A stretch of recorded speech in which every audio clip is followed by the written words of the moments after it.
V4 ബ്ലാസ്റ്റേഴ്സിൻ്റെ ഏറ്റവും പുതിയ വീഡിയോയിലേക്ക് എല്ലാ മാന്യ പ്രേക്ഷകർക്കും സ്വാഗതം. ഞാൻ ഇന്ന് ഈ വീഡിയോ ചെയ്യുന്നത് നാളെ ഇന്ത്യ വേഴ്സസ് തായ്ലൻഡ്, ഇന്ത്യയുടെ ആദ്യ AFC ഏഷ്യൻ കപ്പ് മത്സരമാണ് നാളെ നടക്കാൻ പോകുന്നത്. സോ അതിന് മുന്നോടിയായിട്ടുള്ള പ്രീ മാച്ച് അനാലിസിസും പിന്നെ സ്റ്റാർട്ടിംഗ് 11 പ്രെഡിക്റ്റ് ചെയ്യാനുമാണ് ഞാൻ ഇന്ന് ഈ വീഡിയോ ചെയ്യുന്നത്. അപ്പോൾ നമുക്കറിയാം ഇന്ത്യയുടെ ആദ്യ മത്സരമാണ് നാളെ നടക്കാൻ പോകുന്നത് AFC കപ്പിനായിട്ടുള്ളത്. നമുക്കറിയാം വളരെയധികം പ്രതീക്ഷയോട് കൂടിയിട്ടാണ് ടീം ഇന്ത്യ ഈ തവണ ഏഷ്യൻ കപ്പ് കളിക്കുന്നത്. മുൻപ് ഇന്ത്യ കഴിഞ്ഞ കൊല്ലത്ത് ഏഷ്യ കപ്പ് കളിക്കാൻ സാധിച്ചില്ല, യോഗ്യത ലഭിച്ചില്ല. എന്നാൽ അതിന് മുന്നത്തെ തവണ ഏഷ്യ കപ്പ് കളിച്ചിരുന്നു. അത് ഗ്രൂപ്പ് സ്റ്റേജിലായിരുന്നു നമ്മൾ പുറത്താക്കപ്പെട്ടത്. ഒരു കളി പോലും നമുക്ക് ജയിക്കാൻ സാധിച്ചിരുന്നില്ല. എന്നാൽ അതിൽ നിന്ന് വ്യത്യസ്തമായാണ് ഇത്തവണ ടീം ഇന്ത്യ ഏഷ്യ കപ്പിന് ഇറങ്ങുന്നത്. ISL വന്നു, അന്ന് ISL ഉണ്ടായിരുന്നില്ല, ഇപ്പോൾ ISL വന്നു. അതിനുശേഷം പ്ലെയേഴ്സിന് ഇഷ്ടം പോലെ മാച്ച് എക്സ്പീരിയൻസ് കിട്ടിയിരുന്നു. അപ്പോൾ അതെല്ലാം ഈ ഏഷ്യ കപ്പിൻ്റെ ഈ മത്സരത്തിൽ പ്രകടമാകണം എന്നതാണ് നമ്മൾ എല്ലാവരും വിചാരിക്കുന്നത്. സോ ഞാനധികം വലിച്ചു നീട്ടുന്നില്ല, ഞാൻ സ്റ്റാർട്ടിംഗ് 11ലേക്ക് തന്നെ ഡയറക്റ്റ് കിടക്കാം. ഞാൻ പ്രഡിക്റ്റ് ചെയ്യുന്ന സ്റ്റാർട്ടിംഗ് 11 ആണ്. സോ ഗോൾ പോസ്റ്റിൽ ഗോൾ കീപ്പർ ഗുർപ്രീത് സിംഗ് സന്ധു ആയിരിക്കും സ്റ്റാർട്ട് ചെയ്യുക. നമുക്കറിയാം മികച്ച പ്രകടനമാണ് ഗുർപ്രീത് സിംഗിൻ്റെ. ISL ആയാലും ഇന്ത്യൻ ടീമിന് വേണ്ടി ആയാലും മികച്ച പ്രകടനമാണ് ഗുർപ്രീത് സിംഗിൻ്റെ ത്രൂ ഔട്ട് എല്ലാ ഇൻ്റർനാഷണൽ മാച്ചിൽ നമുക്ക് കാണാൻ സാധിച്ചത്. പിന്നെ നമുക്ക് ഡിഫൻസിലേക്ക് വരികയാണെങ്കിൽ ഡിഫൻസിൽ 4 പേരുണ്ടാവും.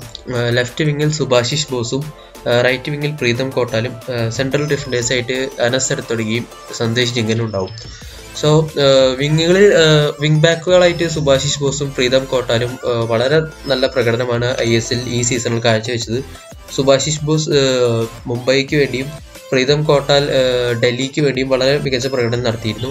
പിന്നെ അനസും ജിങ്കനും നമുക്കറിയാം കേരള ബ്ലാസ്റ്റേഴ്സിൻ്റെ 2 സെൻട്രൽ ഡിഫൻഡേഴ്സ് തന്നെയായിരിക്കും ഇന്ത്യയുടെയും സെൻട്രൽ ഡിഫൻഡേഴ്സായിട്ട് സ്റ്റാർട്ട് ചെയ്യുക. അപ്പോൾ ഇത് അത്യാവശ്യം നല്ല ഡിഫൻസ് തന്നെയാണ്.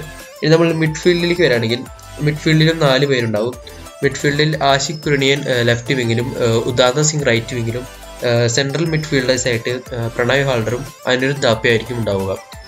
അപ്പോൾ നമുക്കറിയാം ആഷിഖ് കുരണിയൻ ഈ സീസൺ പൂനെ സിറ്റി FCക്ക് വേണ്ടി വളരെ മികച്ച പ്രകടനമാണ് നടത്തിയിരിക്കുന്നത്.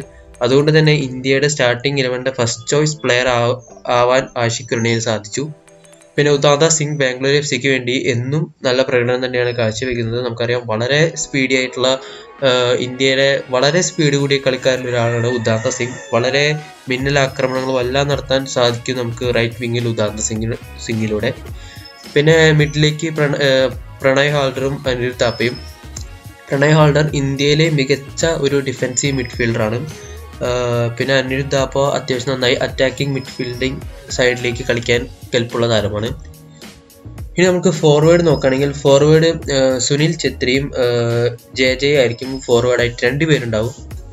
JJ ഈ തവണ അത്ര മികച്ച ഫോമിലല്ലായിരുന്നു ISL നമുക്ക് കാണാൻ സാധിച്ചത്. പക്ഷേ JJ ആയിരിക്കും കോച്ച് സ്റ്റീഫൻ കോൺസ്റ്റന്റൈൻ ഇറക്കാൻ സാധ്യത. പിന്നെ ഛത്രി നമുക്കറിയാം ഇന്ത്യയുടെ പ്രതീക്ഷ, ഇന്ത്യൻ ഫുട്ബോൾ ആരാധകരുടെ മുഴുവൻ പ്രതീക്ഷ ഛത്രിയിലാണ്.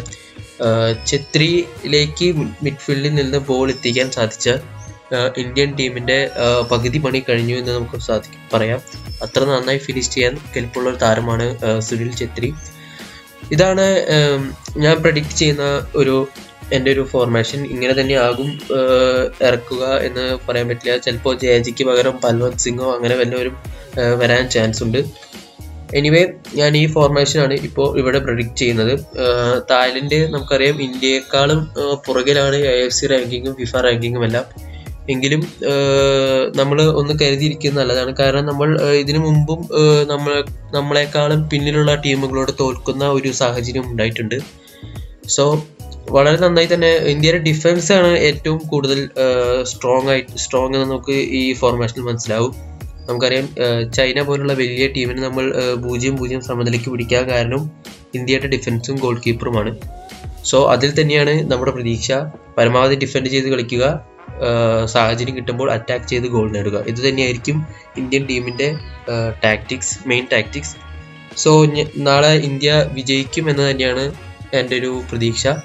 സോ ഞാൻ എൻ്റെ വീഡിയോ ഇവിടെ വൈൻഡ് അപ്പ് ചെയ്യുകയാണ്. വീഡിയോ ഇഷ്ടമായെങ്കിൽ ലൈക്ക് ചെയ്യുക, ഷെയർ ചെയ്യുക, ചാനൽ സബ്സ്ക്രൈബ് ചെയ്യാൻ മറക്കരുത്.